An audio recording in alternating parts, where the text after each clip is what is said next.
மாற்றத்தை விரும்புகிறவர்கள் கூட சாதி பார்த்து அதிகாரத்தில் வந்து அமர வைக்காங்க ஒவ்வொருத்தரையும். அப்போ யாராக இருக்கிறோம், எதுவாக இருக்கிறோம், எப்படி இருக்கிறோன்னு பார்த்து தான் ஒன்றும் நீதிகள் கிடைக்கப்படுது. ஆனால் இங்கு எழுச்சி தமிழர் விசிகா தலைவர் அண்ணன் திருமாவளவனை பொறுத்தளவில் அந்த ஒரு அளவுகோலே கிடையாது. அடுத்தவர்களை அதிகாரத்தில் அமர வைத்து அதை பார்த்து ரசிக்கும் ஆற்றல் படைத்தவர் அண்ணன் எழுச்சி தமிழர் திருமாவளவன் அவர்கள். யாருக்கு உரிமை மறுக்கப்படுகிறோ அவர்களுக்காவண்டி வந்து குரல் கொடுக்கின்ற, அவர்களுக்காக சமூக நீதியில் நிற்கின்ற தலைவர் அண்ணன் எழுச்சி தமிழர் திருமாவளவன் அவர்கள். தமிழகத்தில் அதிகமாக விமர்சிக்கப்படக்கூடிய தலைவர் அண்ணன் எழுச்சி தமிழர் திருமாவளவன் அவர்கள். வட மாநிலத்தில் கிறிஸ்துமஸை முன்னிட்டு பல வன்முறைகள் நடந்திருக்கிறது. அதற்காக இங்கு ஆர்ப்பாட்டங்களையும் போராட்டங்களையும் செய்து கொண்டிருக்கிறவர் அண்ணன் எழுச்சி தமிழர் திருமாவளவன் அவர்கள் மட்டும்தான். இன்றைக்கு அனைத்து சாதி வெறியர்களாலையும் மத வெறியர்களாலையும் எதிர்க்கப்படுகிற ஒரே தலைவன் அண்ணன் எழுச்சி தமிழர் அண்ணன் திருமாவளவன் மட்டும்தான். அனைத்து சமூகத்திற்கான அதிகாரத்திற்காக குரல் கொடுத்து தூக்கி ஆடுகின்ற தலைவர் அண்ணன் எழுச்சி தமிழர் திருமாவளவன் அவர்கள் மட்டும்தான். இன்னைக்கு புரட்சியாளர் அண்ணன் எழுச்சி தமிழர் திருமாவளவனை பற்றி நீங்கள் விமர்சித்தால் போதும், நீங்கள் வந்து அவர் அவதூறாக பேசினா போதும், இந்த வலைத்தளத்தில் அவதூறாக பேசுகிறவங்களை கொண்டாடுறதுக்கு இங்கே ஆள் இருக்குது, தூக்கி வச்சு தங்குன்னு குதிக்கிறதுக்கு ஆள் இருக்குது, உங்களுடைய வீடியோவை சப்ஸ்கிரைப் பண்ணுறதுக்கு ஆள் இருக்குது, உங்கள் வீடியோவை புகழ்ந்து பேசுகிறதுக்கு இங்கே ஆள் இருக்குது.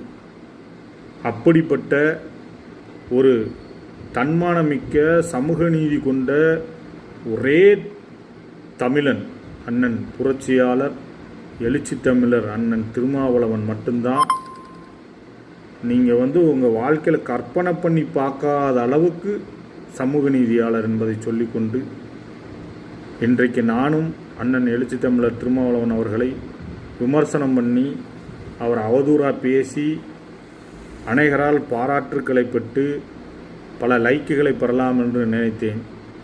ஆனாலும் அது வந்து எனக்கு வந்து லைக் வராட்டினாலும் பரவாயில்ல, கமெண்ட் வராட்டினாலும் பரவாயில்ல, சப்ஸ்கிரைப் பண்ணாட்டினாலும் பரவாயில்ல, அது என்னால் முடியல.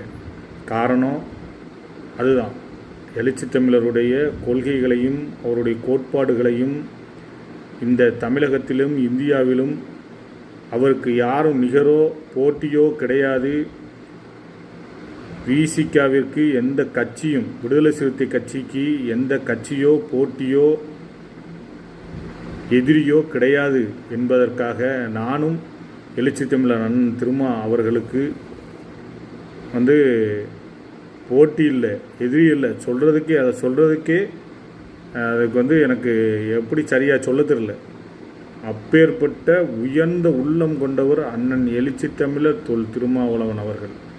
இறைவனை நீங்கள் பார்க்கும் பொழுது இறைவன் உங்களுக்கு உங்களுடைய சூழ்நிலைக்கு ஏற்ப காட்சி அளிக்கிறான் என்று நாம் பார்க்கிறோம். உங்களுக்கு அன்னை பாசம், தாயின் அன்பு வேண்டுமென்றால் இறைவனை அந்த கண்ணோட்டத்தோடு பார்க்கும் பொழுது அந்த பாசத்தோடு இறைவன் உங்களை பார்ப்பதாக தோன்றும். உங்களுக்கு ஒரு சகோதரனைப் போல ஒரு அரவணைப்பு வேண்டும் என்று நினைப்பீர்களானால் அப்படி நினைத்து நீங்கள் இறைவனிடம் மன்றாடும் பொழுது அப்படி தோன்றும். இப்படி இறைவன் எப்படியெல்லாம் நமக்கு காட்சியளிக்கிறாரோ நம்முடைய சிந்தனைக்கு ஏற்றார் போல் அதை போல் அண்ணன் எழுச்சி தமிழர் திருமாவளவன் அவர்கள் அப்படி உயர்ந்த உள்ளமும் எண்ணமும் கொண்ட சமூக நீதியாளர் என்பதில் சொல்லுவதில் நான் மகிழ்ச்சி அடைகிறேன். எனக்கு இன்னும் உயர்வாக சொல்லக்கூடிய சரியான தமிழ் பதமான வார்த்தைகள் எனக்கு தெரியல. அதனால் இதோடு முடிச்சுக்கிறேன். அண்ணன் அவர்களை மனம் நிறைந்து வாழ்த்துகிறேன். அண்ணன் அவர்களுடைய வாழ்த்தில் அவரை வணங்குகிறேன். அண்ணன் அவர்களுடைய காலகட்டத்தில் இன்றைக்கி நான் வாழ்ந்துட்டுருக்கிறேன் நினைக்கிறதே எனக்கு பெருமையாக இருக்குது. எழுச்சி தமிழருடைய காலத்தில், இப்படிப்பட்ட சமூக நீதியாளருடைய காலத்தில் நான் வாழ்ந்துட்டுருக்கிறேன் அப்படின்னு நினைக்கிறதே எனக்கு ஒரு பெருமை என்று சொல்லி முடித்துக்கொள்கிறேன். நன்றி, வணக்கம்.